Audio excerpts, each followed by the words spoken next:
Once again, welcome back to KCS Classes. KCS Classesന്റെ മറ്റൊരു പുതിയ വീഡിയോയിലേക്ക് എല്ലാവർക്കും സ്വാഗതം. This is Kiran CS. Calicut university MCOM third semester exams ജനുവരി 3-ാം തീയതി മുതൽ സ്റ്റാർട്ട് ചെയ്യാണ്. നമ്മൾ ഓൾറെഡി ഇമ്പോർട്ടൻറ്റ് ക്വസ്റ്റ്യൻസിന്റെ വീഡിയോസ് ഒക്കെ അപ്ലോഡ് ചെയ്ത് കഴിഞ്ഞിട്ടുള്ളതാണ്. അതുപോലെ തന്നെ previous year question paper discuss ചെയ്തു. സോ നമ്മൾ ഇന്നു മുതൽ സ്റ്റാർട്ട് ചെയ്യുന്നത് ഉറപ്പായും പ്രതീക്ഷിക്കുന്ന ഓരോ പാർട്ടിലുള്ള വീഡിയോസ് ആണ്.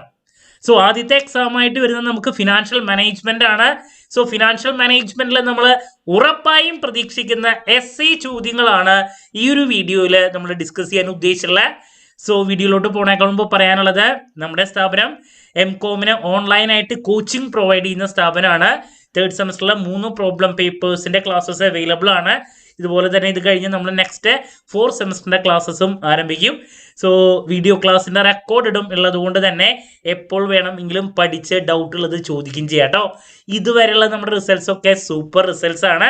സോ നമ്മുടെ ക്ലാസ്സിൽ ജോയിൻ ചെയ്ത് പഠിച്ച് നല്ല മാർക്ക് മേടിക്കാൻ താല്പര്യമുള്ള കുട്ടികൾ ഡിസ്ക്രിപ്ഷൻ ബോക്സിലുള്ള എൻ്റെ വാട്സപ്പ് നമ്പറിൽ കോൺടാക്ട് ചെയ്യാം, ക്ലാസ്സസ് ആക്സസ് ചെയ്യാം. ഓക്കെ, സോ നമുക്ക് എന്തായാലും വീഡിയോയിലോട്ട് പോകാം. എന്നാ പിടിച്ചോ. നമ്മൾ ആദ്യം പ്രതീക്ഷിക്കുന്ന SA ചോദ്യം, കഴിഞ്ഞ 2-3 വർഷമായിട്ട് ഏറ്റവും കൂടുതൽ SA വന്നിട്ടുള്ള ചാപ്റ്റർ എന്ന് പറയുന്നത് ഡിവിഡൻഡ് ആണ്. സോ നിങ്ങൾ നിർബന്ധമായും ഡിവിഡൻഡിനെ റിലേറ്റ് ചെയ്തിട്ടുള്ള SA പഠിച്ചിരിക്കണം.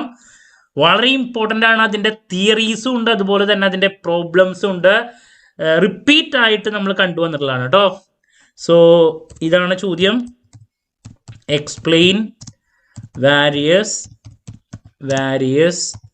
Dividend theories. നിർബന്ധമായും പഠിച്ചിരിക്കണം. 3 തിയറീസ് ആണ് വരുന്നത്. വാട്ടേഴ്സിന്റെ, ഗോർഡന്റെ, അതുപോലെ തന്നെ MM അപ്രോച്ച് കേട്ടോ. നിർബന്ധമായും പഠിച്ചിരിക്കണം. ദെൻ അതിനുശേഷം രണ്ടാമത് ആ സെയിം ചാപ്റ്ററിൽ തന്നെ നമുക്ക് പ്രോബ്ലവും പ്രതീക്ഷിക്കാം. സോ അതില് വാട്ടേഴ്സിന്റെ മോഡലിന്റെ റിലേറ്റ് ചെയ്തിട്ടുള്ള പ്രോബ്ലം ആണ് ലാസ്റ്റ് 2 വർഷത്തെ ക്വസ്റ്റ്യൻ പേപ്പറിലും വന്നിട്ടുള്ളത്. സോ നിങ്ങൾ നിർബന്ധമായും വാട്ടറും ഗോർഡനും മാറി മാറി പഠിക്കുക. ഈ 2 എണ്ണത്തിൽ നിന്നാണ് നമ്മൾ പ്രോബ്ലംസ് കൂടുതൽ പ്രതീക്ഷിക്കുന്നത്. സോ ഡിവിഡൻഡിലെ പ്രോബ്ലം, സോ അത് വാട്ടറുണ്ട്, അതുപോലെ തന്നെ ഗോർഡനും ഉണ്ട് കേട്ടോ. നോക്കാം. ഓക്കെ, നിർബന്ധമായും നോക്കിയിരിക്കണം കേട്ടോ. സോ ഈ 2 ടോപ്പിക്കുകൾ റിപ്പീറ്റ് ആയിട്ട് വരുന്നുണ്ട്, അതുകൊണ്ട് സ്കിപ്പ് ചെയ്യരുത്. ഇനി നെക്സ്റ്റ് നമുക്ക് ഫസ്റ്റ് ചാപ്റ്ററിൻ്റെ ഡീറ്റെയിൽസിലോട്ട് പോവുകയാണെങ്കിൽ ഫസ്റ്റ് ചാപ്റ്ററിൻ്റെ ഡീറ്റെയിൽസിലോട്ട് പോവുകയാണെങ്കിൽ അതിൽ നിന്ന് തിയറി ചോദ്യം. ഇപ്പോൾ 4 ചോദ്യത്തിൽ 2 തിയറിയും 2 പ്രോബ്ലം ആണ് കണ്ടുവരുന്നത് കേട്ടോ. സോ ഫസ്റ്റ് ചാപ്റ്ററിൽ നമ്മൾ പ്രതീക്ഷിക്കുന്ന തിയറി ചോദ്യം ഇതാണ്. What are the aims and functions of finance. Repeat ആയിട്ട് നമ്മൾ കണ്ടുവന്നിട്ടുള്ള ഒരു ചോദ്യമാണ്. നിർബന്ധമായും പഠിച്ചിരിക്കണം, സ്കിപ്പ് ചെയ്യരുത്. പിന്നെ ഫിനാൻഷ്യൽ മാനേജ്മെന്റിനെ റിലേറ്റ് ചെയ്തിട്ടുള്ള ബേസിക് ചോദ്യങ്ങളുണ്ട്, അതിൻ്റെ ഫീച്ചേഴ്സും മറ്റു കാര്യങ്ങളും. സോ അതും നോക്കി വയ്ക്കുക. നമ്മൾ കണ്ടുവന്നിട്ടുള്ള അപ്പോൾ അത് ഫസ്റ്റ് ചാപ്റ്ററിൽ നിന്ന് വരുന്നുണ്ടെങ്കിൽ ഫിനാൻസിൻ്റെ ഫങ്ഷൻസിനാണ് നമ്മൾ ഏറ്റവും കൂടുതൽ ഇമ്പോർട്ടൻസ് കൊടുക്കുന്നത് കേട്ടോ. സോ നിർബന്ധമായും പഠിക്കുക അതിൻ്റെ AIIMS and functions. Then second ചാപ്റ്ററിൽ നിന്ന് നമ്മൾ SA പ്രതീക്ഷിക്കുന്നത്, അതിൽ നമുക്ക് അതിൻ്റെ തിയറിയും പ്രതീക്ഷിക്കാം, പ്രോബ്ലം പ്രതീക്ഷിക്കാം. ബട്ട് കൂടുതൽ തിയറി കണ്ടുവരുന്നുണ്ട്. ചോദ്യം ഇതാണ്. What do U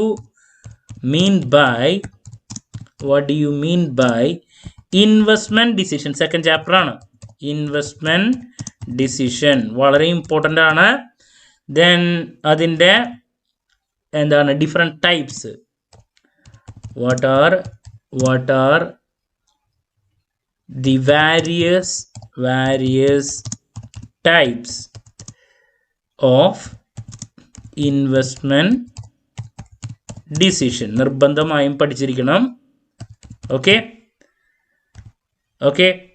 ഇതൊരെണ്ണം. Then ഇതിൻ്റെ ടെക്നിക്സ്.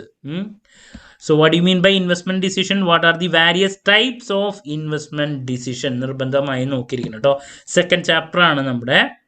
ഇനി നെക്സ്റ്റ് ദെൻ ഇതിൽ നമുക്ക് ഇൻവെസ്റ്റ്മെൻറ്റ് ഡിസിഷൻ, അതിലെ പ്രൈസിലെ ടെക്നിക്സ് ഉണ്ട്. അതിൽ ട്രഡീഷണൽ ടെക്നിക്സ് ഉണ്ട്, മോഡേൺ ടെക്നിക്സ് ഉണ്ട് അല്ലേ.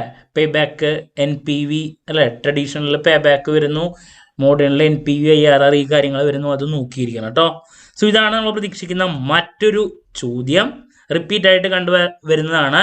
ഇനി നമ്മൾ പ്രതീക്ഷിക്കുന്ന നെക്സ്റ്റ് ക്വസ്റ്റ്യൻ എന്ന് പറയുന്നത് ക്യാപിറ്റൽ സ്ട്രക്ചർ തിയറീസ് ആണ്. നിർബന്ധമായും പഠിച്ചിരിക്കണം capital structure theories of capital structure, so capital structure theories നിർബന്ധമായും പഠിച്ചിരിക്കണം, റിപ്പീറ്റ് ആയിട്ട് കണ്ടുവന്നുള്ളതാണ് കേട്ടോ. ഇനി നെക്സ്റ്റ് നമ്മൾ പ്രതീക്ഷിക്കുന്നത് വർക്കിംഗ് ക്യാപിറ്റൽ മാനേജ്മെന്റിനെ റിലേറ്റ് ചെയ്തിട്ടുള്ള ചോദ്യമാണ്. അതിൻ്റെ പ്രോബ്ലം വരാറുണ്ട്. വർക്കിംഗ് ക്യാപിറ്റൽ റിക്വയർമെൻറ്റ്സ് കമ്പ്യൂട്ട് ചെയ്യാൻ വേണ്ടിയിട്ടുള്ള റിക്വയർമെൻറ്റ്സ്, അതിൻ്റെ പ്രോബ്ലം പഠിക്കണം കേട്ടോ, നിർബന്ധമായും പഠിച്ചിരിക്കണം. ഓക്കെ, വളരെ ഈസി ആയിട്ട് ചെയ്യാൻ പറ്റുന്നതാണ്. ഇനി നമ്മൾ പ്രതീക്ഷിക്കുന്ന മറ്റൊരു ചോദ്യമാണ് സോഴ്സസ് ഓഫ് ഫിനാൻസ്. അതിൽ ചില സമയത്ത് അത് 3 വെയിറ്റേജിൻ്റെ ചോദ്യമായിട്ടാണ് കണ്ടുവരാറ്. ബട്ട് നമ്മളെന്നാലും പഠിച്ചു വയ്ക്കേണ്ട ഒരു അഡീഷണൽ ചോദ്യമാണ് different sources of finance. Okay, so ഇതാണ് നമ്മൾ ഏറ്റവും കൂടുതൽ പ്രതീക്ഷിക്കുന്ന essay ചോദ്യങ്ങൾ. ഇതല്ലാണ്ട് വരുന്ന ഏരിയാസ് എന്ന് പറയുന്നത് ഇപ്പോൾ weighted average cost of capital എന്നുള്ളതാണ്. അത് നമ്മൾ കൂടുതൽ 3 വെയിറ്റേജിൻ്റെ ചോദ്യത്തിലാണ് പ്രതീക്ഷിക്കുന്നത്. essayക്കൊക്കെ നമ്മൾ ഏറ്റവും കൂടുതൽ പ്രതീക്ഷിക്കുന്നത് ഞാൻ ഈ പറഞ്ഞ കാര്യങ്ങളാണ്. അപ്പോൾ ഒരു 7 സജഷൻസ് ആണ് എനിക്ക് നൽകാനുള്ള. ഇതിൽ നിന്ന് നമുക്ക് എന്തായാലും ഒരു 4 ചോദ്യങ്ങൾ ലഭിച്ചിരിക്കും. നമ്പർ 1 ഡിവിഡൻഡ് തിയറീസ്, ദെൻ ഡിവിഡൻഡിൻ്റെ പ്രോബ്ലം നോക്കുക, aims and functions of finance, investment decision second chapter, then capital structure theories നോക്കിയിരിക്കണം. വർക്കിംഗ് ക്യാപിറ്റൽ റിക്വയർമെന്റിന്റെ പ്രോബ്ലം നമ്മൾ എക്സ്പെക്ട് ചെയ്യുന്നുണ്ട്. പിന്നെ പ്രോബ്ലം നമ്മൾ പ്രതീക്ഷിക്കുന്നത് ഈ പറയുന്ന weighted average cost of capital കണ്ടുപിടിക്കാൻ കോസ്റ്റ് ഓഫ് ക്യാപിറ്റൽ ചാപ്റ്ററിലാണ് ഒരു essayക്ക് സ്കോപ്പ് ഉള്ളത്. ബട്ട് അത് നമുക്കിപ്പോൾ 3 വെയിറ്റേജിൻ്റെലാണ് കണ്ടുവരുന്നത്. പിന്നെ ലിവറേജും ഒക്കെ 3 വെയിറ്റേജിൻ്റെയിലേക്കാണ് നമ്മൾ കൂടുതൽ പ്രതീക്ഷിക്കുന്നത്. സോ അതുകൊണ്ട് തന്നെ ഈ 7 ടോപ്പിക്സിൽ നിന്നാണ് നമ്മൾ essay പ്രതീക്ഷിക്കുന്നത് കേട്ടോ. ക്ലാരിറ്റി കിട്ടിയെന്ന് പ്രതീക്ഷിക്കുന്നു. സോ നിങ്ങൾക്ക് സ്ക്രീൻഷോട്ട് എടുക്കാം. സോ ഇനി നമ്മൾ നെക്സ്റ്റ് ഉറപ്പായും പ്രതീക്ഷിക്കുന്ന 2 വെയിറ്റേജിൻ്റെ ചോദ്യങ്ങളും ഉറപ്പായും പ്രതീക്ഷിക്കുന്ന 3 വെയിറ്റേജിൻ്റെ ചോദ്യങ്ങളുമായിട്ട് നിങ്ങളുടെ മുമ്പിൽ വരുന്നതായിരിക്കും. എന്ത് ഡൗട്ട് ഉണ്ടെങ്കിലും കമൻറ്റ് ചെയ്യുക, അതിനുള്ള മറുപടി ഞാൻ വീഡിയോസിലൂടെ നൽകുന്നതായിരിക്കും. മറ്റൊരു വീഡിയോയുമായി വീണ്ടും കാണാം എന്നുള്ള പ്രതീക്ഷയോടെ നിർത്തുന്നു. This is Kiran CS signing off. Have a nice day. Thank U.